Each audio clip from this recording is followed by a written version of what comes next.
It's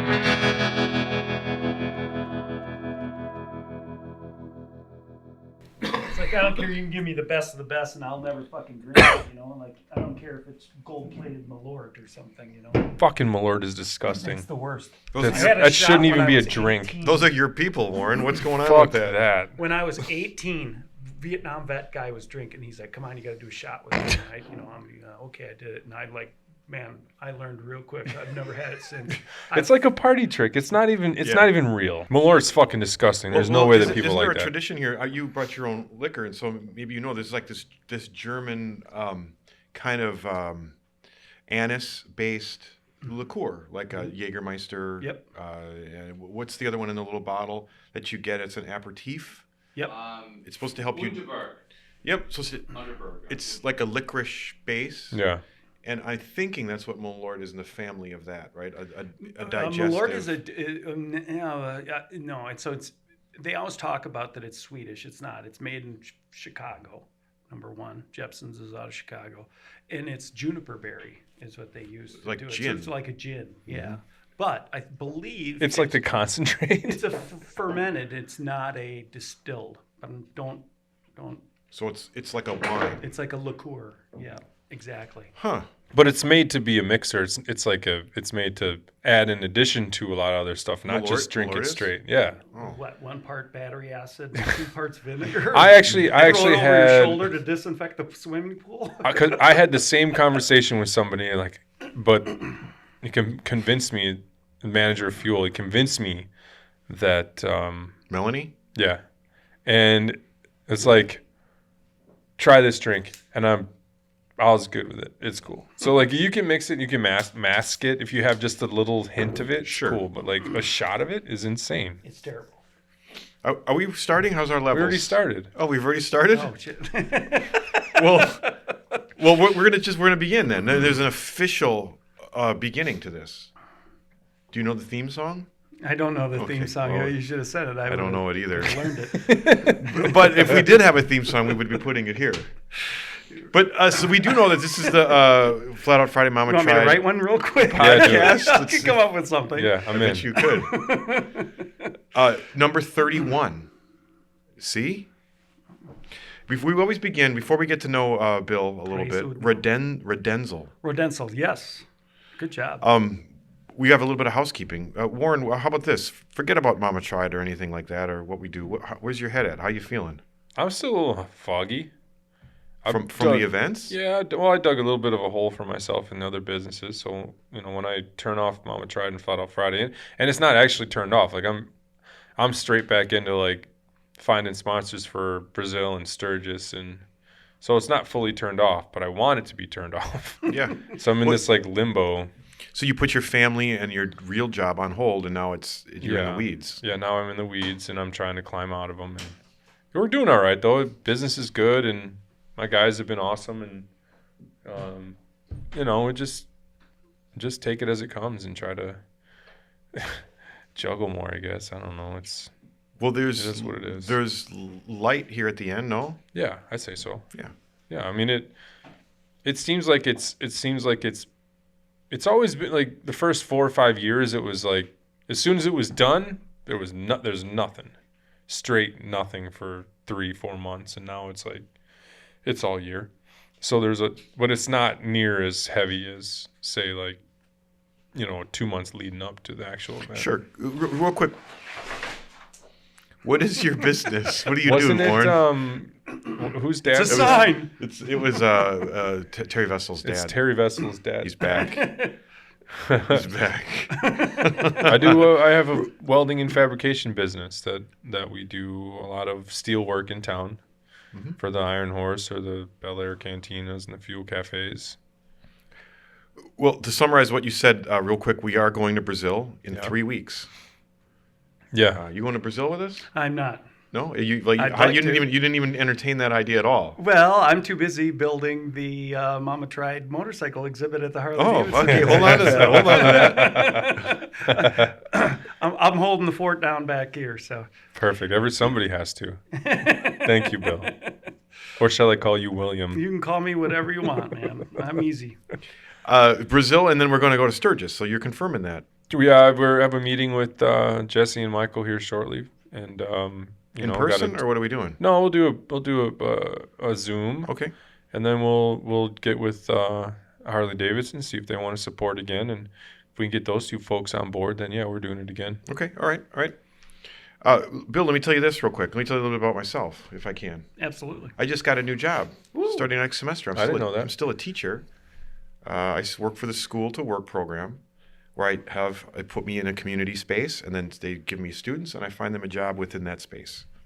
Does that make sense? Yeah. What do you do now? So they put me at Veterans Hospital, Ah. and I'm going to be rebuilding wheelchairs Sweet. with 7 kids with disabilities themselves, rebuilding veterans wheelchairs. That's awesome. What Yeah. I'm pretty excited about that. I would be too. I think that's fantastic. Yeah, I think there's a special.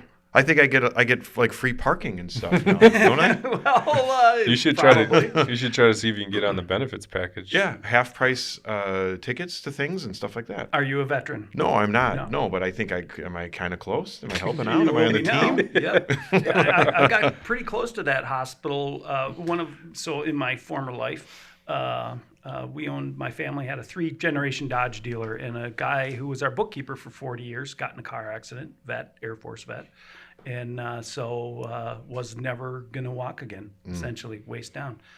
And after probably 6 months there, they got him to the point where he can move around, he can drive a car, he can do all these things. So I was still kind of a conduit when he was down here because he's from up north. And so, being so close, the museum and where he was, got to go back and forth. I took him to a Brewer game and all kinds of stuff like that. And to really see the kind of work they do there, it's pretty spectacular. Yeah, And I'm excited to be the part of people that. they do it for. So, yeah, if I were you, I'd be really excited. And Well- that's going to be just for a semester, a year, or It's probably a long-term position. I only have 5 years left teaching. I bet you I could finish out being a wheelchair specialist. Sweet. Yeah. Well, let me know if I can help. Yeah. All right. Well, I don't want to talk about me. We got enough of that. Bill, Rodencal. That's me. Yeah. What do you know about motorcycles? What are you doing here? What do I know about motorcycles? I don't know. They got 2 wheels. Some have 3. I don't think. Well, they made a few unicycles. Well, what's your title? Why you have a title? You have a prestige in the industry, if you will. Well, I don't know about that, but I'm a legend in my own mind, I guess. So Aren't we all? I am the lead for museum collections at the Harley-Davidson Museum in Milwaukee, Wisconsin. In a nutshell, I'm the caretaker of the company's historic bike collection, which I have been for, I'm in my 20th year. Same job, no desire to move up in the company or sideways or down. Do they ask you that? Do they push you to try to do something different? You're like, cool, I'm cool. Nope. The company actually, there was times when they were kind of like, develop and what, but, they've always had kind of this position that's called stay and be great. Yeah. And when it comes to my year reviews, I always kind of like, that's just what I want to do. This Yeah. is what I like to do. I'm I happy. don't want to do anything different. And so, it's an amazing collection. I work for, I left a small family business to come work for a large family business. The family is very connected, and they're great people to work for. I love the family. They treat me like family, and that was one big thing I was worried about when I left my family business. Like, And that was a Dodge dealer? I was a Dodge dealer. Yep, since 1933. Still around? My brother sold it a few years back. Did he? Yep. Yep. Where was this Dodge dealer? Wisconsin where- Rapids, Wisconsin. Wierzinski Motors was my mom. So yeah. So my dad, it was my mom's dad that started in 27. We got Dodge in 33, and then my grandfather had a stroke, so my dad came there in 51, and my dad was an electrical engineer, designing radar. Put the first radar on the battleship Wisconsin in 44. It was designing radar for jet aircraft. So you're my knucklehead. Yeah, right. And then all of a sudden, he marries this woman and her father has a stroke, and it's like, you got to go take over the family business. And so, he got thrust into that. And that's what he knew nothing about it and learned. And, What did you do for the business?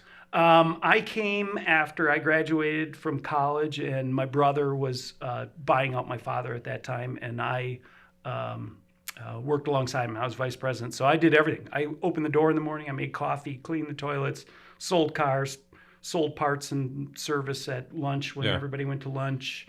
Anything and everything. And small town, 9 employees. But long time. People worked for us. Yeah, it's for probably decades. a pretty awesome place to work. Like It was. Small town America. Selling cars to generations of people that trusted Yeah. you, and and so it was a big change to come to Milwaukee. I would Yeah, say. man, that's a huge change. Like, Huge. how do you go from being a jack of all to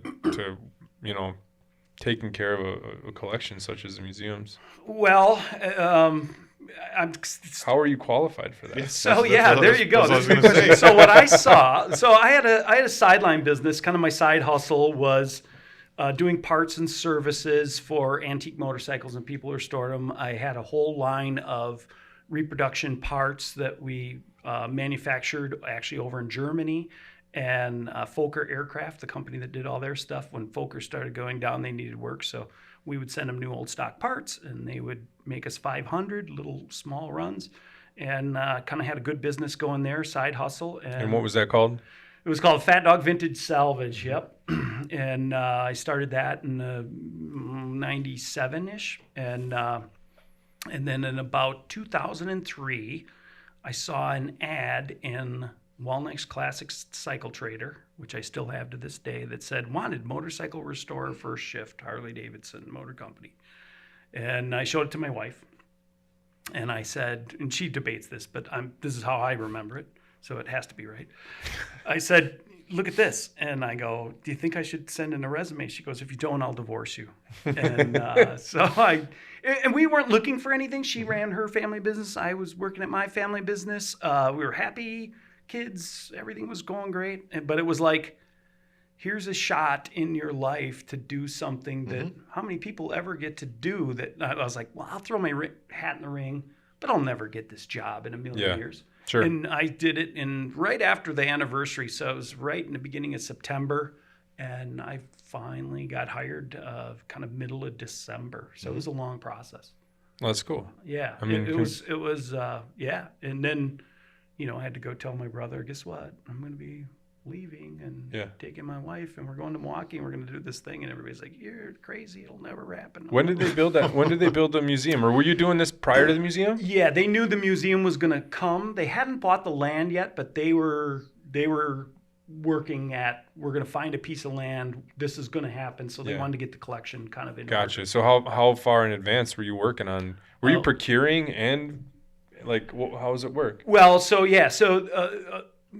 a little bit background on the collection. A majority, 60% of our bikes are bikes the company has kept since new, off the assembly line, taken their original paint, pulled them off the assembly line, never run, never gone down the road, put them in our collection, something we still do to this day. Oh, that's pretty, that's awesome. Yeah, so it's an amazing collection, number one, and then the other stuff. Once we were going to have a museum, you knew you had to have more than just completely stock bikes. Like we did this.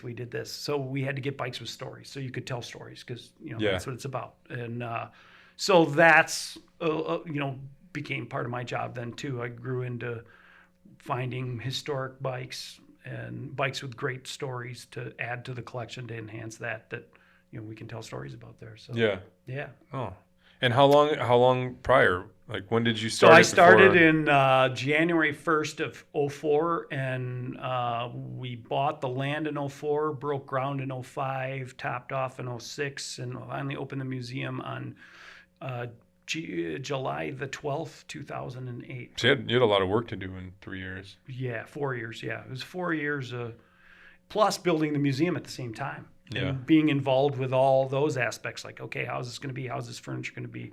Writing content, because it was such a small group at that time. It was, Jim and Kristen and I and Bill Jackson and Lee and Tom Platt. So it was like, you do this focus gallery, you do this. We all had to do outlines and kind of became like de facto curators and, just they really pulled on our strengths. Like, what is your era of stuff you dig? Yeah, sure. Okay, well then that's this section, so you work on that to tell that story. And you guys were working with architects and whatnot, and probably museum designers, architects. The overall architect that designed the museum, designers that did interior, and then exhibit designers that kind of, okay, how's this exhibit and what's the furniture going to look like, and what are the cases and case layouts, and then installing it all, which was a monumental task. We didn't get signed off by the city and get occupancy till the 23rd of March in 2008, and they go, Willie G's having a party on June 9th. So everything has to be done. So literally, like, we lived there 7 days a week, because it was like, When you go through it, do you see some things? This is a loaded question. Sure. Do you see some changes or things you wish you would have spent more time on, or do you think it really turned out great? Yes and yes, and it did turn out really great. I mean, we were really proud of what we did because, but then there were things that, we missed it here. But the good thing about that is that's what you start doing kind of the second year. Let's fix that. You get feedback from people like, that's a really beautiful thing, but I'd like to know there's no content that goes with that, or there's no context to what that is. Yeah, why is like it our there? tank wall, for example, that was just a beautiful kind of visual sculpture. But people were like, I want to know more about this. So we talked about like what goes into styling, what goes into different emblems, decals, cloisonne, metal, plastic, all that sort of stuff. And you've articulated right there what makes the museum so great is if I'm not even into motorcycles, but I'm in the product development or history. Yeah. Pop culture, manufacturing, yes. Doesn't matter. There's something for you. So Jim Fricke, who was our curator, had come from the EMP Museum in Seattle. I don't EMP. What's that? Experience Music Project. Paul Allen, the Microsoft gajillionaire, Jimi Hendrix Museum, and Jim had done that. Paul Allen went to the Rock and Roll Hall of Fame and was like, I can build a better, kind of volatile billionaire thing. Like, that's cool, but I'm going to build a cooler one, Yeah. And Jim did that museum. And so he came. Jim wasn't a motorcycle guy, but he was a museum guy. And by far, I always say that Jim was the fastest learner I ever met in my life. You could tell him something, whether it was anything, historic content, whatever, and he had it and would remember it, retain it. And so Is Jim still there? I haven't seen him in a while. Jim retired. Did Yeah, he? Jim retired. How long ago? Jim retired just before the pandemic. Okay. Just before the pandemic. Good for him. Yeah. And I'm still in contact with him almost on a weekly basis. Tell him I said hi. I will for sure. And so Jim's mantra to all of us, because like I'm a motorcycle people, and I wasn't a museum guy, and people were kind of like that about Jim. They were like, he's not really a motorcycle guy. And I was always like, yeah, but if your computer is broke, do you want like a motorcycle guy to fix it, or do you want like an IT guy to fix it? And Jim was a museum person, and we didn't have that. Yeah. And so when he came, he was like, here's the thing. And he told us this, and we were like, you're so full. Can I swear? Yeah. You're so full of shit, is what our thing. He goes, a majority of people are going to walk through our door are not going to be motorcycle people. And we're like, no way. This is going to be the motorcycle mecca, blah, blah, blah. And he goes, what you need to keep in mind is think of a museum you would never go to. And he goes, and, so mine was a doll museum, right? Like I wouldn't go to that, but my wife might drag me to a doll museum and you go and you're like, this is the last place on earth I want to be.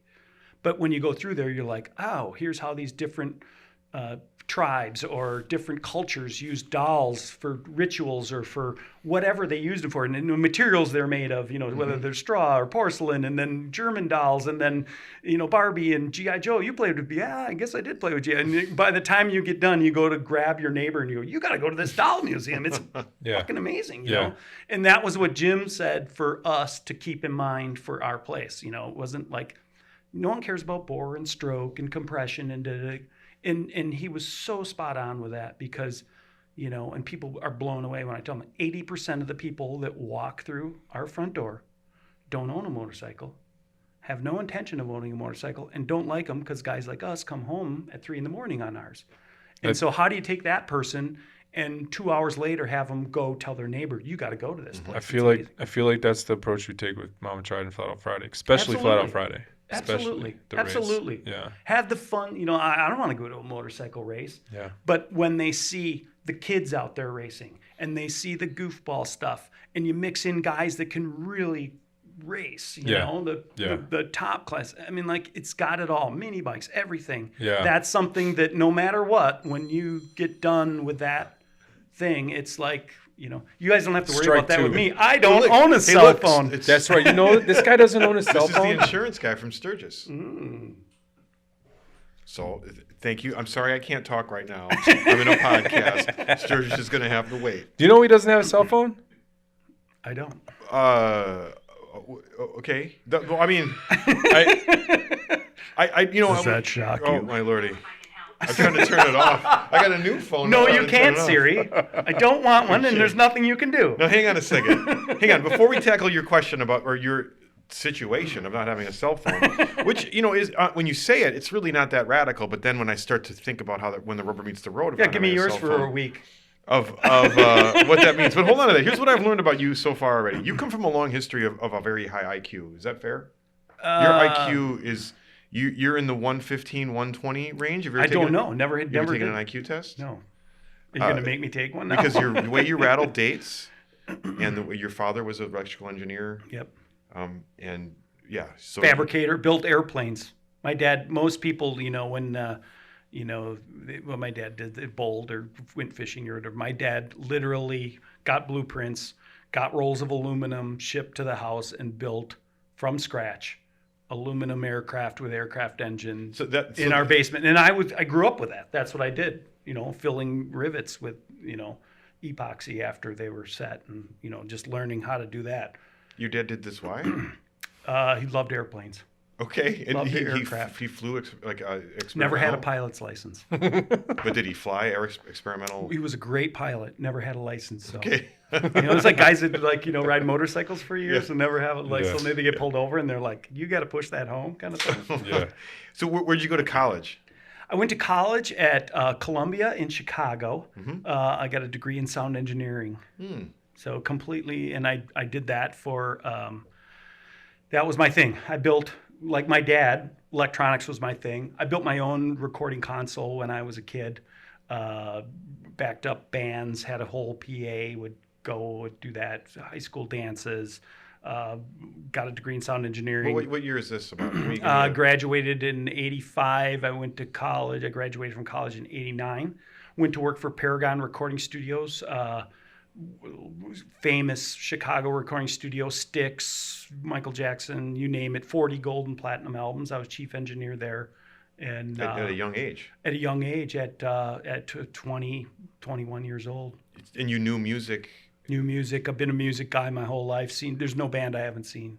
At all. Whoa, bold statement. It's a bold statement, but I mean, like, you know, whatever. I mean, you can say Ray Charles, Frank Zappa, you know, Who, So Stones, going back to Grateful Dead. that high IQ, you know, you go see Parliament, and you're like, God, Yep, the see, mix. yeah. The mix is all bad. Are you that kind of guy? Yeah. Yeah, it happens. You know, Yeah. there's good and bad. You know, and then but there's like bad rooms. Yeah. And then like when you go to a really bad room and like a guy nails it, like, man, that's so good. Like, and I'll go up and go like, dude, you're the man, because I've been to this room a dozen times and no one's ever can make it sound good, and you killed it tonight. So, yeah. So I mean, I've seen them all. And you know, this weekend I'm going to see the new Salt Shed in Chicago, the new venue down there, the old Morton Salt Building. They turned into a music, and we're going to go see Phil Lesh, the bass player for the Grateful Dead. 2 shows, Saturday and Sunday. So, yeah. Oh, I didn't know that was a thing. Yeah. So brand new. The new venue? Yeah, but just opened like a month ago. I Where's was it I was at a new venue there too, where they took a warehouse and turned it into a really nice modern theater. I don't remember the name of it. I saw King Lizard and the Wizard Lizard. Is that, you know that? Gizzard Lizard. Yeah. Lizard. Yeah. King Gizzard and Lizard. They're awesome. Yeah. Yeah. I thought you dig that. Yeah. Yeah. I saw them. They played the. Where did they play? the Wraith? Where did they play in Chicago that I would have saw them? That I don't know. Right. I'm not sure. By the way, 1.5 hour in, the first thing you didn't know, Yeah. Well, I didn't know where they played that show that you were at, you know. Well, I'm You surprised. should have. You were there, for That's God's true. sakes. That's true. Okay, let me zoom in a little bit now about on motorcycles. Well, you glossed over that. You were running a car dealership Yep. on the side. Wait, no, it was. How'd you get from music to car dealership? Yeah. When did your I went dreams from get like the bitchin'? Paragon Studios to a place called MediaTek, which did large-scale audio, video duplication, and satellite feeds. In those days, when you did a TV show, they would run they would messenger the master and the safety master over and a dub master over from wherever they did. We did Oprah, we did a bunch of shows like that, Dennis Miller, and then we'd make some copies, and then you would actually put it out on the satellite to all the affiliates. And then they would download. Just real quick, that process takes how long? From recording the show? It's real time. Yeah, okay. Yeah, so I mean, like when it's not like now you send it over a wire, and they've got the whole show in a digital file. Those days you had to like roll tape, and like everybody on the other end, like when you had 200 affiliates, they all had to be like, and we're rolling because we're taping it. And so it was a crazy thing, and you know, and your neck was always in the news. Yeah. Because it was like, you know, you had 220 affiliates for Oprah and 219 got it and one didn't. They're like, why did you screw up? I'm like, obviously I didn't, because 219 got it just fine. I would go to the guy in Iowa that, you know, didn't push play, you know, record, you know. And so I did that for about 2.5 years. And at that time I was getting into my mid-20s, and You were getting old. well, you know, I've always been a pretty pragmatic guy, and I just was like, I knew a guy that I worked with at the studio that was 40 some years old, and he was living in his parents' basement, still trying to make it in the recording industry. And I'm like, there is no future in that. Yeah. Like, you know, and he was good. He was good. And I'm like, man, if he's good and he can't do it, whew. Well, you were making money, weren't you? I was making money, but you know, it was a weird job, because it was kind of like this job that everybody thought was like, oh, you know, your recording studio is so glamorous and stuff. And there were 15 trust fund kids lined up there like, I don't need to make a living. I just want to do that cool job because someone else is paying my bills. And so I was like, had to not screw up. And so it was a lot of pressure, and it was crazy hours, 100 hours a week. You know, you'd be doing a McDonald's commercial and you'd be there for 24 hours straight. And then, you know, they'd go, nah, we don't like it. Let's start all over fresh. And, you know, you had like highly paid studio musicians that were getting 3-hour scale. And if you did something screwed up, you know, and you went over the 3 hours, you know, they had to pay them. And so, like, it was like you had to do everything flawless. Did you do that Pepsi commercial that gave a jet away? I did like McDonald's food, folks, and fun. I did like stuff like that. I can still remember because I listened to it 1,000 times in that. How about a save big money at Menards? No, I never did any of those kinds. But I did work with a guy out of Milwaukee called Terry Sweet, who's still around, and he writes like Rosen. Okay. He does all that kind of stuff, and I did stuff with him, and you know, I worked with Buddy Miles. I worked with, you know, we played drums for Jimi Hendrix. I did sessions with Ken Nordine, who was like one of the most famous voiceover guys ever. Had this Amico Ultra, you know, had this voice. And it was like, you know, but he was like a word jazz guy from the 50s. And I knew he was because my parents had those records and stuff. So anyways, but I digress. So that's it. And finally, I was just like, I'm done. And my dad was retiring, and he said, you need to come up and talk to your brother and come home. So it wasn't like a dream squashing thing. Like you got called home by the family. It was yeah, like, and I'd done it. I'd had enough. I was ready to come back to small town Wisconsin. I loved Wisconsin, and just, you know, I'd worked through family business in summers. I started there when I was 9 years old. I couldn't even drive. They'd drive a car in, you know, like your kids, they'd wash it and do whatever, you know. I mean, that was in the late 70s, 80s when Chrysler was really in trouble, and, you know, we couldn't afford to hire a car wash guy, so it was go up and work for the family business. And, you know, we were all hands on deck, you know. And so I grew up with that work ethic and loved it, loved the community, loved the people that I sold cars to, and we worked, and our customers were fantastic. And so that was hard to leave, but then, you know, so yeah, kind of got into this whole other thing. When did you learn how to make pickles? When did I learn how to make pickles? Boy, that's a good question. You know, I have pictures of me and my dad gardening when I was real young. We always had a garden, and I've always loved that. So yeah, so I do my own organic garden. I actually work I want 2 Cider jars. Berry Farm. That's our co-op farm that I'm part of, and we grow all kinds of stuff there. It's a bunch of us, and it's a pretty crazy place. So what do you plug in there? What's the So plug? this is, I just brought this for you guys to try. All right. This we are, is. we are looking for an alcohol sponsor. Yeah, well, there you go. So this is, I'm German and Polish. Rodencel's German and Wierzinski's Polish. So I always say I'm either too stupid or too stubborn to know when to stop drinking. And this is Polish blackberry brandy that as a kid, this was like a staple in northern Wisconsin. Yeah, Once you get above Highway 10, it's always in the pizza cooler at every bar, And so we grow blackberries there, and we make our own Polish-style blackberry liqueur from a recipe in a YouTube video that we got of this Polish lady that teaching us all in Polish how to make like the real deal stuff. Awesome. So I got some little shot glasses. And at the end we'll have a nice shot. All right. Okay. Right now? I don't know. Well, we have them right now. Somewhere I got shot glasses. I'm gonna take 2 or 3 of those pickle jars next time I see you. Where did the pickles come from? How do you know he makes pickles? So I got my own organic garden at home. I do pickles. I make my own Bloody Mary mix. I do my own hot sauces. I do. You're just wired. You're just high. I gotta be doing something all. Do you ever time. Sleep? Go to the beach? I do, and someday I'll do it forever and ever and ever. I love keeping busy, and my job at work has really morphed. So I do so much other stuff there that isn't like the old days when it was like, we got to get all these bikes ready. Yeah. And so I still have a couple customers that I work, I restore bikes for, but I get that down to about 2. And, some of those bikes have been, of course, at your show. And what doesn't that add some value right away to the customer that you've done? So if I had you restored my motorcycle, isn't it worth a little more if you did it? Provenance. I don't know. And the people that I do for don't care. One day it will. They just say, I just want it to be right. And so I've done, I got a pretty small group I work with. But if I'm selling it and I'm like, it's restored by the guy that started the Harley Museum, yeah, $1,000 more bucks. The right guys off the I top. sell stuff for have their private collections, and they are the last thing Like in the the world. singer from Aerosmith? Well, no, it's like they don't even care about what it's worth or any. They've got more money than God, and they just like to look at great stuff, and they want it to be right. And I'm lucky enough that they're friends, and I get to.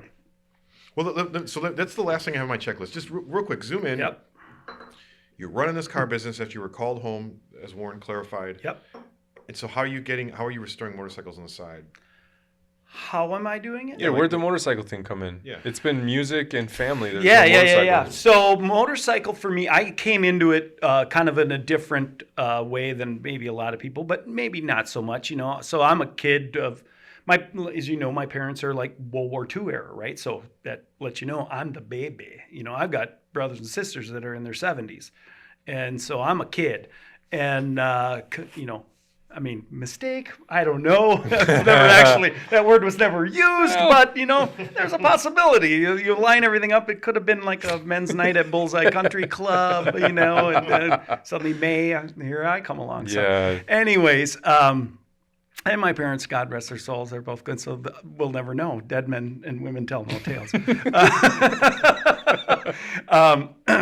So I was, my sister's 16 years older than me, and so when I kind of was around, You're definitely a mistake. Yeah, my dad was, in the middle in the 70s trying to, sell Monacos and Poleras, and here I am. So I was, my brother was in college at the time, and he had a 72 Super Glide that he'd got that was like a year old. Awesome. And so he'd come home with his buddy. He had a buddy named G that had a white Sportster chopper.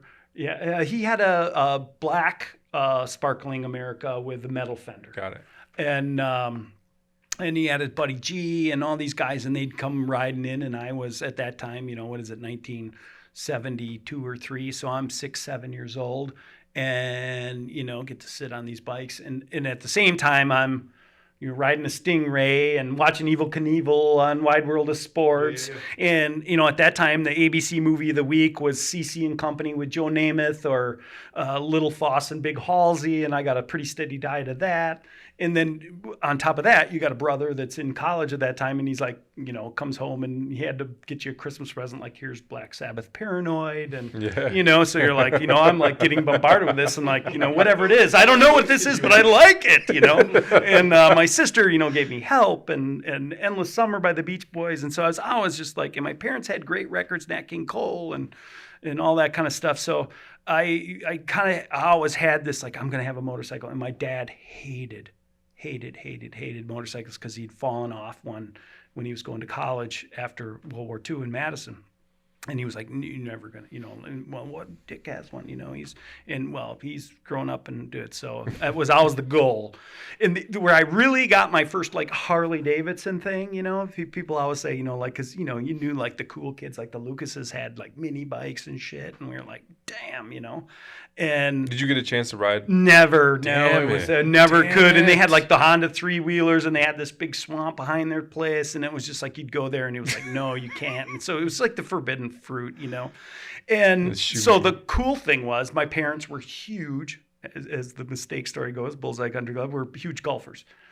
And at that time, the country club had, like 50 Harley-Davidson golf cars. So when I would go, because they'd have to take me rather than hiring a sitter, golfing on Saturdays and Sundays, I would get to drive the golf cart as a little kid. Yeah, the center one. The tiller, Yeah. And so that was like, I'll never forget that metal bar and shield on there. And it's like, it's the same one that was on my brother's Super Glide and just stuff like that. And so as soon as I left Chicago, came back, first thing I did, rented a little shitty apartment and found this dude. And I said, I need to get a Harley Davidson. He says, well, I know this guy down in Milton, Wisconsin.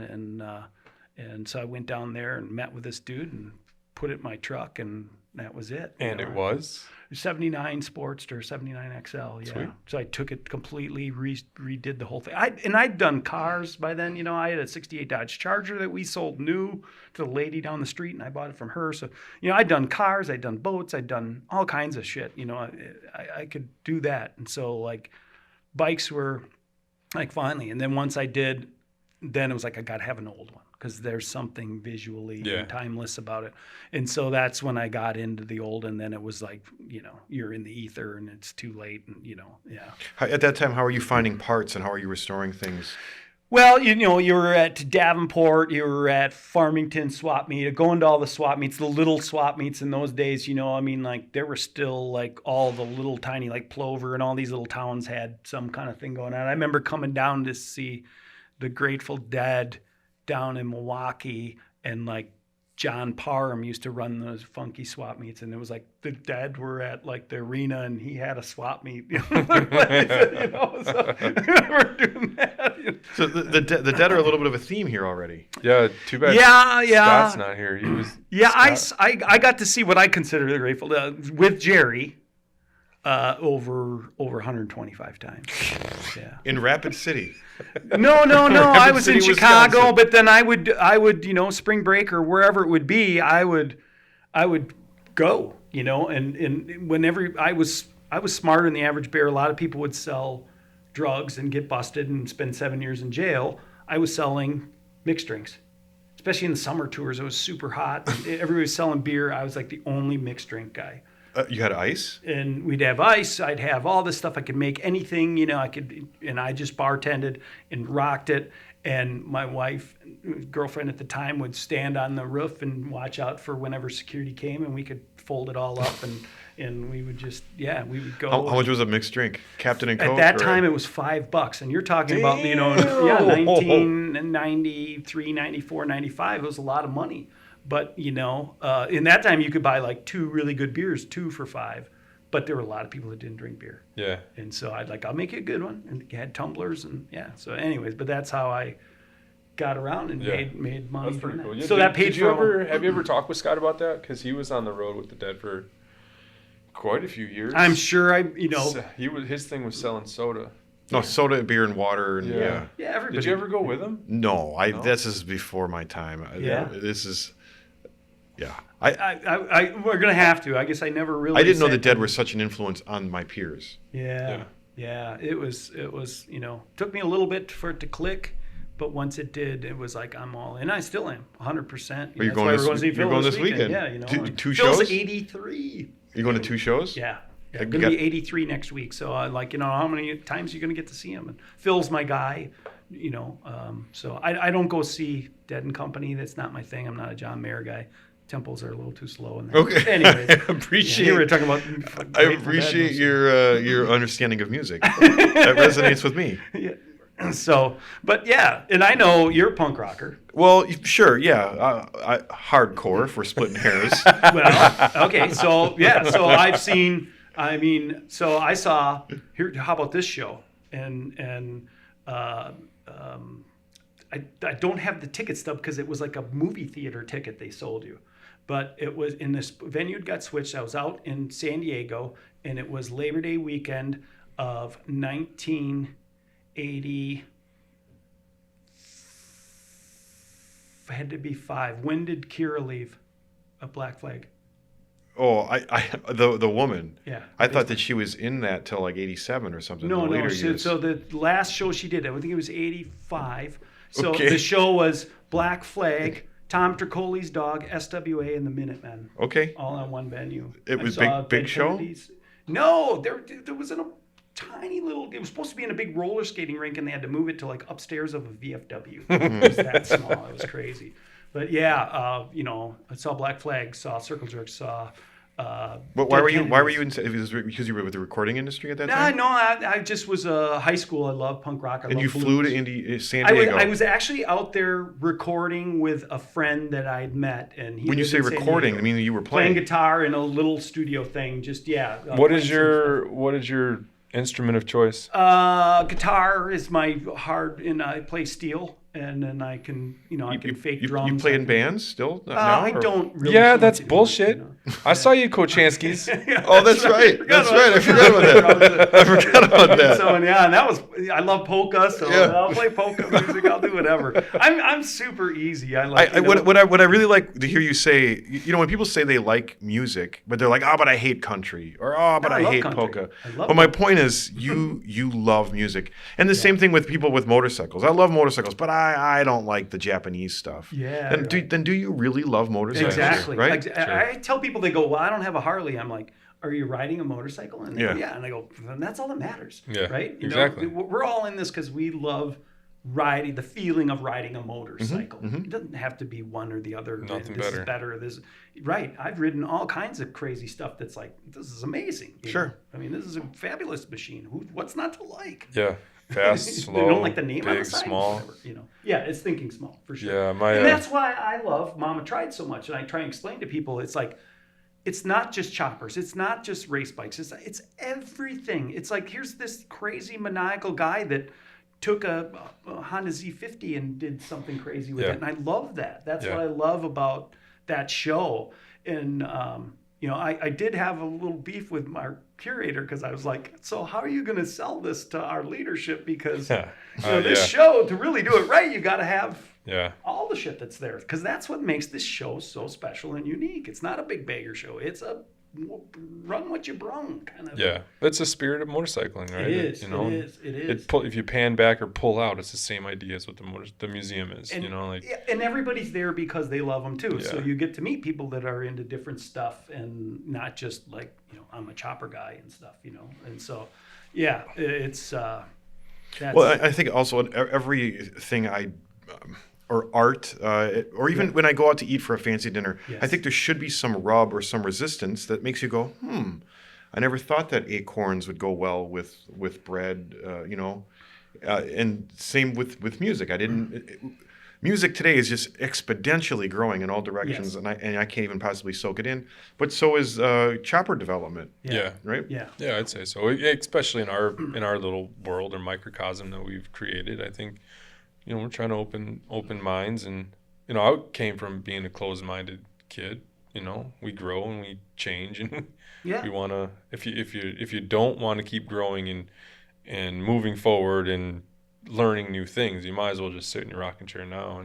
And I think that's the essence of it. You take a guy like Randy Smith, right? You know, who was doing crazy stuff in 1970. He's like, what was that little bike he built for his kid called? The Irgesplitten Loudenboomer. Yeah. It was a 160 or So 125 fucking cc, awesome. and he made a sissy bar out of the exhaust pipe and everything. But right, like, what if I took a WL bottom end and grafted an overhead valve Sportster top end on it and put it in a chrome moly WR frame with a Sirianni front forks and a road race, you know, just like, you know, and like that was like, don't put that in the chopper, man. That's not a chopper, but he was just, you know, a maniacal guy like that. Yeah. And that's what's so cool. Now you see guys like Christian Newman. Unbelievable. Yeah, and they're taking it like to such another level. Like you look at like, oh, I made this little widget and it took me 18 hours. And it's like, oh my God, you know? I mean, but you got to have like mad respect for that. Crazy. I don't understand it. I'm not that person. Lachey, Yeah, those guys. his fucking chains. Are you kidding me? Right. His fucking chains. Right.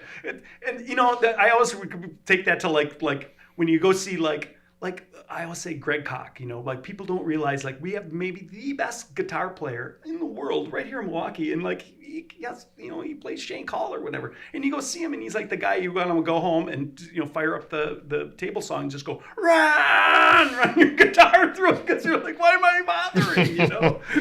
Yeah, but I think that and everything that extreme that just using maybe fashion. When you see a fashion show and you see what they're wearing, and they're wearing a box on their head with a chicken, but they're pushing the possibilities of what could be. Yeah. Which is why I think Mama Tried is an art show more than anything. Yeah, sure. I don't have the catalog you have or the vocabulary you guys have on motorcycles, but I can sense flow and fashion and feng shui, if you will, Sure. or movement of how it works. Timelessness. And that's what I appreciate when I go to the show. And even that is disrupted with how I think a motorcycle should be. And then every once in a while I see one that's a little, Sure. the flow isn't even right. Yeah, that's the one that keeps you on your toes, right? Like, Yeah. And that's there's always a hardcore weird punk, one. because it's like, I don't know, you know, it's like, it's not the way rock and roll should be, but yet there's something there Sure. that's like, okay, I get what they're trying to But say. I didn't learn how to appreciate anything but punk till like my early 30s, for example. And I feel missed out. I feel like I'm just getting backlogged on everything that I missed. How narrow-minded I was to just think hardcore and punk was the only music, and I didn't have time for polka or anything. And I'm just learning. I'm just learning Johnny Cash relatively new in my life. Sure. Oh, you know, the big one for me, and I love like when you discover something new. The Grammys this year. You know, the Grammys, I was like, best new artist is some like whoever the new super uber pop person that, you know, sold a gajillion records. Well, this year, a 22-year-old African-American woman named Samara Joy won it, who's a traditional, like, Billie Holiday kind of jazz singer won it. And, like, you know, like everybody was like, what? How come, Maneskin didn't win it or whatever, you know? And then I'm like, okay, I got to find out who this is. And I listen. I'm like, oh, my God, no wonder she did. You know, like, this is fantastic. So I bought tickets. I'm going to see her Madison. I got goosebumps just listening to how you're what I would want our consumer to be, or the people that come to our show is open-minded to these things. And just like I was only stuck on punk, you know, your guys, some of your customers or our people are only stuck on choppers, or they're only stuck on baggers. And I remember I had a little bit of an argument with someone at the DJ booth who was yelling at our DJ to turn the music off because they didn't like the modern hip hop we were playing. And again, to me, it's so one lane. It's so, I don't go to a motorcycle show to please me, to pleasure myself. Right. I go there to learn and open my mind. And I used this before. We were talking earlier, Warren, a couple weeks ago. We do things because they have an emotional connection to us. Yeah. Whether it's negative or positive, right? Like, yeah, that guy or gal that came up to you at the DJ booth, you made an impact, right? Whether it's good or bad, you made an impact. Made them think. You made them mad enough to come up to the DJ booth. Sure. But I will say this: awesome. I made a hallmark moment of then looking at the crowd and seeing people in their mid-20s loving it. Yeah. Right, and that's who we're actually echoing to or yelling to, are those young people to join us. And if I was playing Black Sabbath, although I love it. Yeah, all the time for the whole show. Right, I would have. Yeah. Yeah, no, Or you'd have 100 choppers out there and a black cloud floating over the event because it's full of chopper dudes and kids. It's just it doesn't jive with how Scott, Jeremy, and I are about life and hanging out, right? I think we're good at creating a room or like making a room. A frequency. Yeah. Well, and I mean, there has to be some sort of roots that go back to Rocker Box, which Absolutely. was, what's so great about that show was everybody from everywhere in the country, and you'd see dudes that had rid up about their cafe racers from Georgia to come to that one-day show, and it was like, this is fantastic, Yeah. And I remember sitting in Motor Bar with Scott, and he came and he said, hey, I'm going to be doing this show in February at that building right over there across the river, and do you want to bring a bike to it? And I'm like, Scott, no one in their right mind is going to come to the show in That's what I in said. February. I go, you're nuts. That's what I said. I go, but I would take a bullet for you because he's like, I go, I'll bring a bike, sure, but no one's going to come to your show. And he goes, well, I don't know. We're going to try it. And I go, I'm in. And, that first morning, like 5,000 people lined up around the block and it was 10 below zero. And I'm like, fuck, why did I even doubt it? Scott, I mean, Yeah. he's the Midas touch, and every time I still see him, I hug him. I'm like, thank God you did this in our town, because we miss Rocker Box. And it's so great to see, what I love about it is people come, and I get to sleep in my own bed at that show, which is, which is nice. I don't have to fly someplace or drive someplace. And I got great friends that come down every year, and we do a huge Bloody Mary bar on Sunday. We do Sunday At Bloody your Sunday. house? At my house, and it's just and we did it again this year, and it's just we know it's going to happen. It's a great social event and connect, and and those guys are hardcore. They've had bikes in the show. They're knucklehead guys. That's their thing. They're knucklehead guys, but they come still every year because they're like, it's such an amazing show. Yeah. And they're motorcycle guys though. Too, Yeah. Deep down at the core. Yeah. Yep. Yeah, they love the races, and they love everything that goes with the whole thing. Yeah, they may focus in on one thing, but Sure. they get the whole deal. Yeah.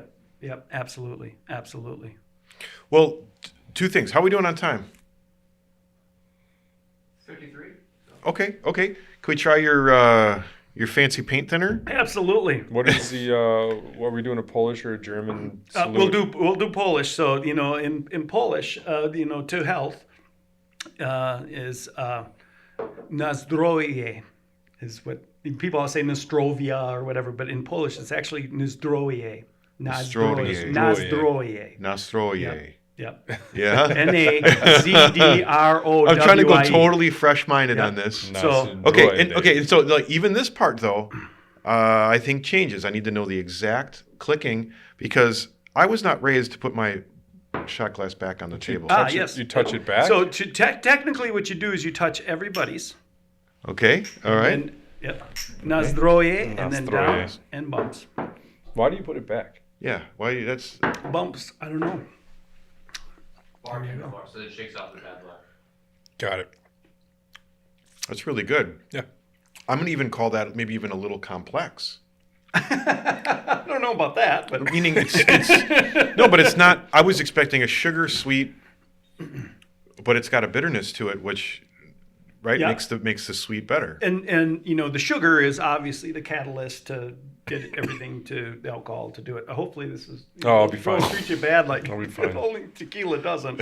But All alcohol is sugar, right? Tequila. But wait- Why is tequila different? Do you know that? well, they use Agave. which is, and that's you have to have some sort of some sugars that actually. But I don't become alcohol. and I don't think there's sugars added. I think that is it. Yeah, the agave is technically sweet, and so Whereas I think a that's the whiskey is sugar, going to be yeah. a wheat and then actually a sugar Gotcha. derivative. Right, you make or beer, you make a wort and cook that down. But so this, I would have expected you to have said you just took Everclear and added it to like a jam. No, This, you actually made the alcohol we in actually here. these are blackberries that we grow on the farm, and then you take them and you mash them up and you add sugar to it. Do you and it do the goes whole in jar. grape thing, like you stand on them? Yeah, like you don't the have to wine do that. thing? They kind of go in a big vessel, and then it gets pressed, and then you kind And of strain it. you distilled the liquor No, this is yourself. not distilled. This is actually, so this is the difference. The distilling is when you cook it and you do all that. This is essentially Fermented? Yeah, it's like a liqueur, so it's like wine. You Got add it. it, and the sugars But You have you to transform into alcohol over but time. you made the alcohol. Correct. Okay, because I sometimes people say, "Hey, we made a limoncello." You ever heard Yeah, this? yeah, yeah, sure, And sure. it's Everclear and lemon and sugar. Yeah, right. And right. they're like, "Well, I made it." And Yeah. you're like, "Well, you didn't really make it." Right. No, yeah, you just cut a mixed something. drink. Yeah, you cut something. No, so yeah, so that's Well, all right. So here's my last thing on my list. And by the way, you're very articulate. That's not that our other guests have not been articulate. This is why you got that interview. By the way, you won that interview is because you're charismatic and you're really sharp. Well, thank you. I don't know about that, but I like to just think I'm passionate. Okay. About whatever I do. Whatever I do, I've always told my wife To the nth degree. whenever I die, she's, what do you want on your tombstone? And mine's going to be, did I kick enough ass? Okay. Whoa. Will that fit on my knuckles? I don't know. I don't know. I can imagine a couple lines, but backwards on your neck, maybe. 2 lines. But yeah, I just, whatever I've always done, I've always been kind of balls to the walls about it. Well, because I'm trying to later in my life, I'm making a concentrated effort to slow down and just do fewer things better. Sure. Instead of bragging about I could do everything. Yeah. Whereas, damn it, you make a good liquor. I'm sure your pickles are awesome. I'm sure your motorcycles are the best in the nation, and Beautiful. in your sound and your, what I mean? But I don't, like guitar, right? There's one thing, right? Okay, that's the thing of seeing a really great guitar player, knowing like no matter if I sat and did this 18 hours a day, I'd never do that, or I'd never become a great running back. Mm-hmm. And so I can enjoy music, but I know that like I'm not going to be. I mean, when I really worked at it hard when I was 18, I could hold my own. But it's not something that like, and then you have to be like, okay, I'm going to do this. When motorcycles that was where I was like, damn it, I'm going to be the best. I'm going to do the best. I'm going to, Sure. I want my, because it's But that's gonna be a lot there of for the world pressure. to Isn't that a see. lot of pressure? It is a lot of pressure, but you've got to be willing to take it on. And there's some things I'm not. Like, I'm not going to say I'm the greatest guitar player because like there'd be 15 other people that are 10 times better than me. So Well, I heard this phrase. You're trying to be the best version of yourself. Sure. And if you're honest with yourself, are you really the best 43-year-old or that you could be? 56. There's places I have. Right now, I've been married to my wife for 25 years.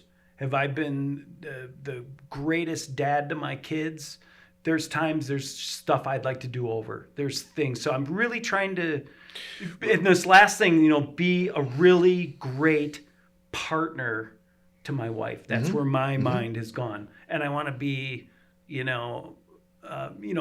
love my kids. My kids love me. Everything's great. But, there's times when it was like I was so busy focused on work and doing stuff like that I didn't go, well, sure, but let's go do this But that's weekend. regret. But there's It no is doubt. regret. And To so me, it's like, but I'm still here, so I can change that. yeah, you're the best dad you can be right now. Yeah. Is that fair to say? Exactly. Okay. Exactly. And I guess it's just more of like, okay, that stuff really isn't as important, and there's things that that you learn and. Oh, nobody nails it on the first try. No, because there's no book, right? There's no book that says this is how to do. I'm Well, just there's a lot happy of that I'm books. still married after 25 years, because believe me, I'm married way, way, way above my pay grade. Oh yeah. And I mean, yeah, it's it's. Well, she likes your passion, and you're a smart guy. Yeah, and she's really special, and my kids are brilliant. I got one. Speaking of that, I got a daughter that's a chef and teaches culinary. I'm sure your IQ, your family lineage is safe. I got another daughter that's moving to San Francisco to work for Gap Inc. Got a rotational management thing. She's going to be, like starting right off at the top at Gap Inc. right out of college, and so they're. And they both, one was a fashionista, and that's what she's going to do. And the other was when she was 5, she was going to be a chef. Mm-hmm. She met Guy Fieri at 10, and I got to introduce. We went and saw, and since I kind of toured his group, I remember she was there, and he was kind of. Meet and greet afterwards, and she's like, "So, what are your thoughts on a reverse sear?" And he was just like, "This 10-year-old," and so we've got that pic. She was just always going to be the best chef, and so she Well, that's a tremendous drive that your family has. Yeah, and she's great, and she won. Well, she was valedictorian of her class. Both of them gave their commencement speeches at their respective colleges, and now one of them works there. Okay, so my theory is correct that you have a family IQ. And female, strong women. I got strong women, and Yeah. So yeah. So well, you seem like that You're kind all of going guy. to see Lizzo in a couple weeks. So here's my final. It's thick 30. My final question. About damn time. What can Scott and Warren or myself do to make this exhibit that's coming up at the Harley-Davidson Museum? Mm-hmm. How can we make it the best we can be? The best. What can we do? Have you seen the stuff?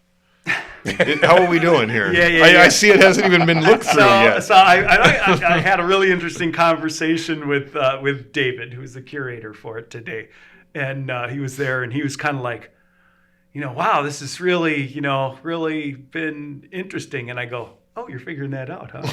He goes, yeah, I was kind of like, worrying about licensing and this and that. And I'm asking him, and I go, and they were like, what's licensing? And he goes, yeah. And I go, yeah, that's.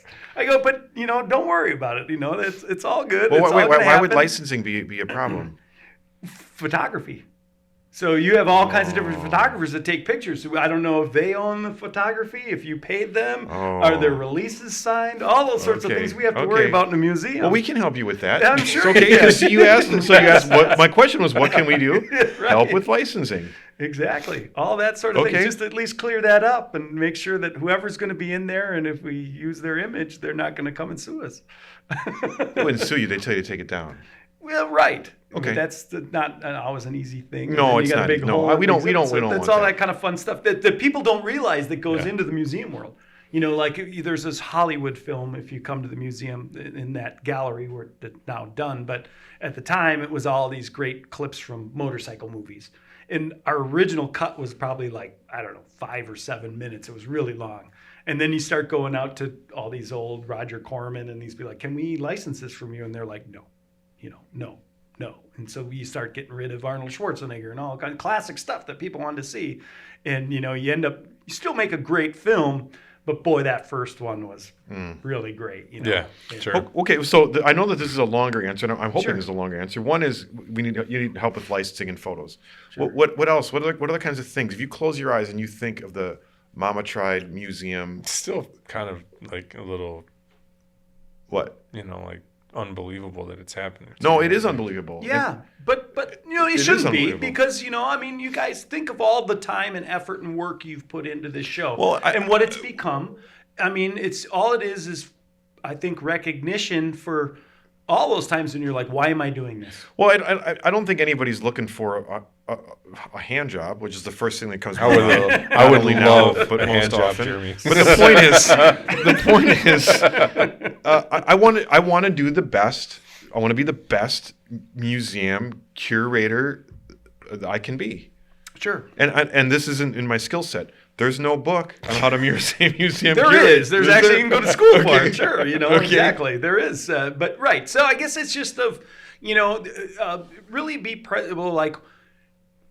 so there has to be things that all of you involved were like, that was like a really great moment for me, whatever it might be. That was a really great thing at the race or something. So there might be a film clip of it, or that was a really cool thing that happened, or that was a really great bike, or this was a really great moment. Because, we're talking, kind of the theme of it is, about that socialization of how this show brings all these different people from different walks of life, but that are just moto culture together. Mm-hmm. So where was the thing that man, that's when I was like, yes, I hit the home run. That was my home run. When Warren did a 360 and fell, and then someone jumped between his legs. Okay, right? Is that fair?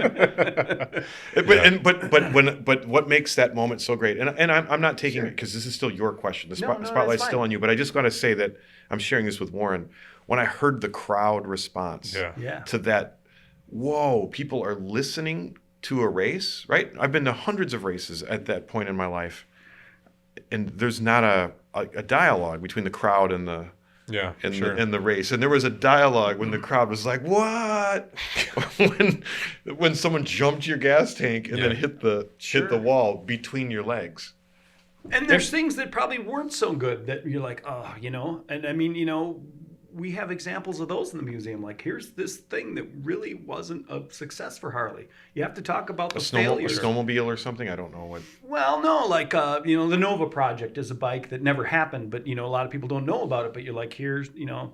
Or just telling something like, you know, like even the story of the buyback, like, you know, everybody thinks this is a romantic thing. And it was really a horrible, traumatic time for the people that are involved. They're like, I've got my life savings into this and it could horribly fail. And I could end up being a 40-year-old bankrupt human being. Yeah. And so, you know, I mean, all that's part of the good story. Like at what point were you like, oh shit, this is a bad idea. We shouldn't be doing but this show. how do you articulate that with still life? Well, you can, you know, I mean, there's things stuff. you have, maybe letters or even an email, you know, like someone saying like, this is terrible, I'm going to sue your ass or whatever, you know, I mean, that's stuff that we have in the music that people see, you know. I think a big part of it is going to be, for Mama Tried's sake, is going to be the like trying to find a building every single year. Oh my God. Everybody remembers it. Ugh. Yep. And then, I didn't like the lighting in that one, or whatever, you know, and all that The stuff. lighting. It's all part of the... Take off your sunglasses, Right, asshole. Right. Yeah, all that's, you know. But then, you know, when it's a beautiful day and it's 70 degrees, and, you know, I remember riding my knucklehead to the show in February. There's people It's like, fuck, outside, that's like shit. the dead. People Yeah. are going to the store, Line buying up. beer, Yeah. and selling beer down the line. And because- you had the Bloody Mary truck out there, and I was like, fuck yeah, I rode my knucklehead in February, and I can get a Bloody Mary from a fucking food truck. I am fucking home. You know? Yeah, you're in Milwaukee. Right? Yeah. And, you know, and the other thing is that people that come that are like, damn, you know, we get the same thing with the anniversaries. They're just like, you know, Milwaukee is so inviting. It's so motorcycle friendly. Everybody's so cool, you know. I mean, look at riding snowmobiles around at 4 a.m. I was like, Brad, I go, Jesus, if they saw you, they'd pipe light into you. He goes, well, I wasn't drinking, you know. Oh my God, dude, you know. It's just like, but like shit like that is like, you know, that's a great photo of like, here's this snowmobile in front of the shed at 4 a.m. Like, yeah. Who took the snowmobile?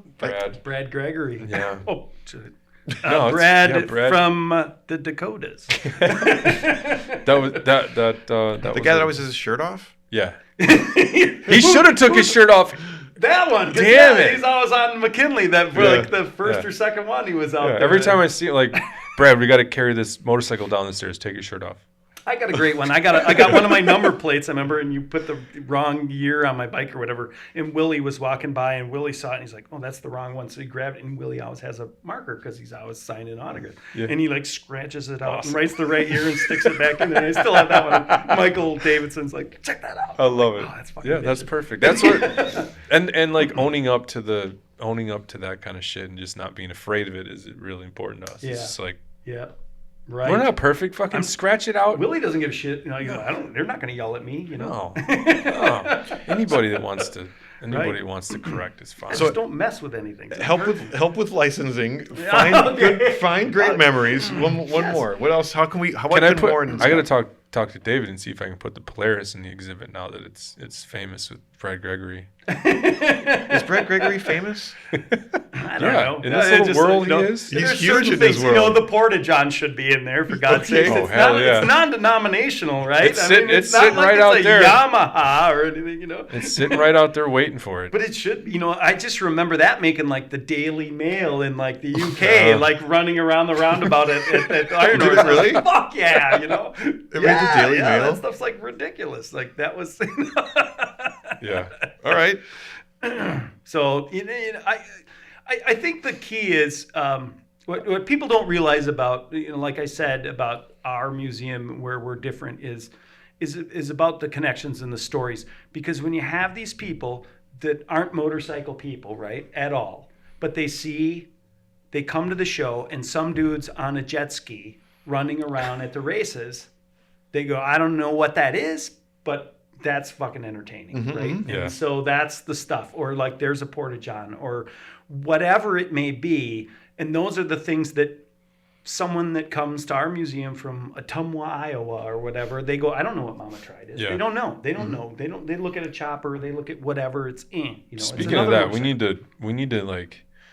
to break up a couple classes at Flat Out Friday, like Boonie Bike. I was talking to Micah today about it, and he's like, speed and style. I'm like, what do you mean? He's like, we'll put the jump back out there, like a nice kicker, and let folks that want to race. Yeah. And let the folks that want to jump. Because people like that. Yeah. And let the people that are really good, like JJ, jump, race, and win. Yeah.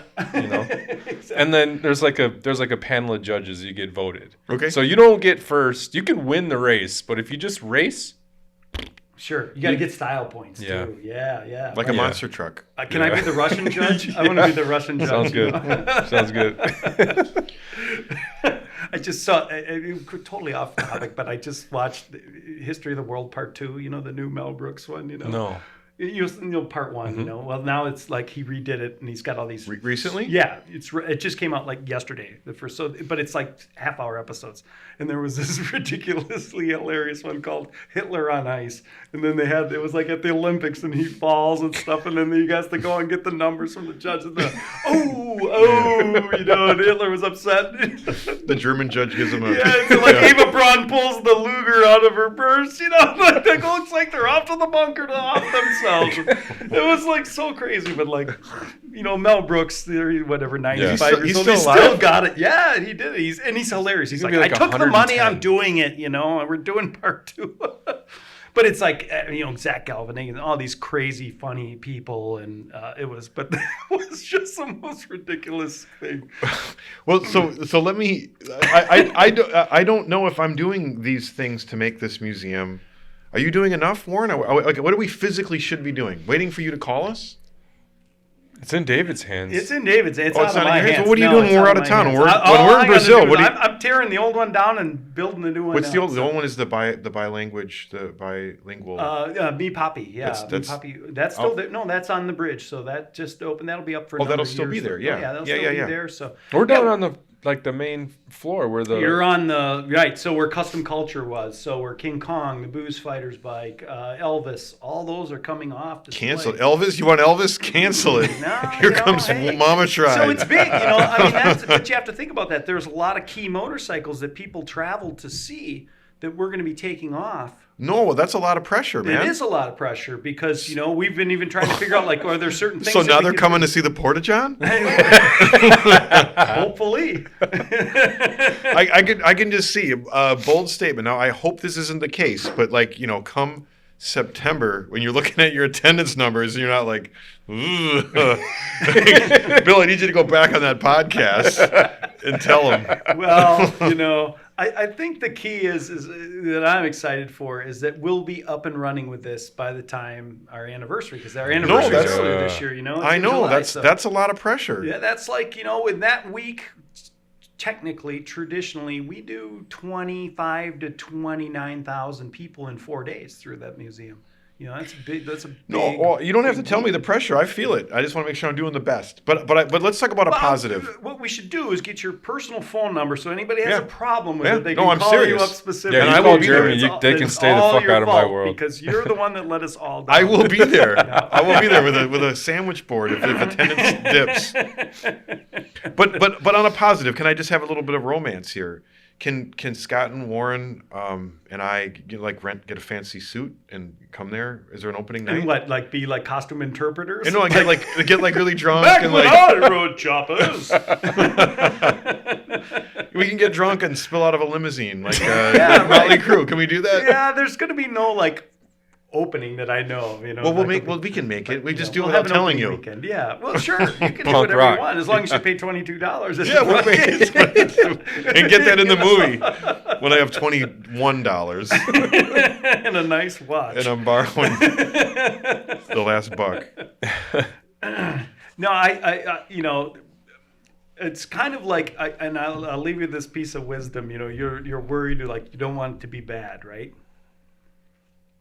I don't either. Yeah. Okay. Right? So it's like, when people take a plane ride and they go, I don't want to crash. Yeah, And yeah. I go, guess what? The pilot doesn't either. You know, that's what was my thing. You know? He doesn't want to die either. So he's going to do his best to make sure he doesn't die. And that means you won't die either. So, and that's a little, you know, we do what we do. Teamwork makes the dream work. Teamwork makes the dream work. And, you know, we want it to be great. You want it to be great. And, you know, I mean, I'm not going to lie to you and say like everything we've ever done has been spectacular.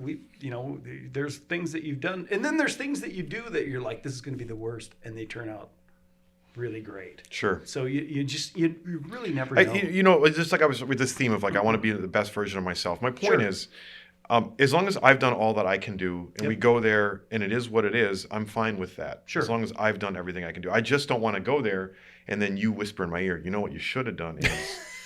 Yeah. You don't Yeah, have to worry but about that. You know, I think that, you know, you got a good enough relationship, you know, and it's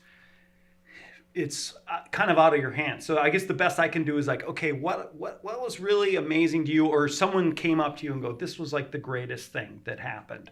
And I'm so happy you did this because this was great. Trying to remember those things, and those are the things that we want to, you know, inspire people with that aren't motorcycle people. They come and see it and go like.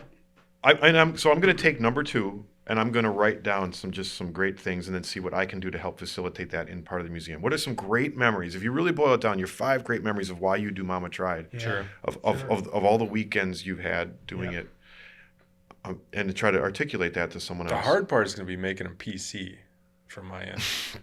Yeah.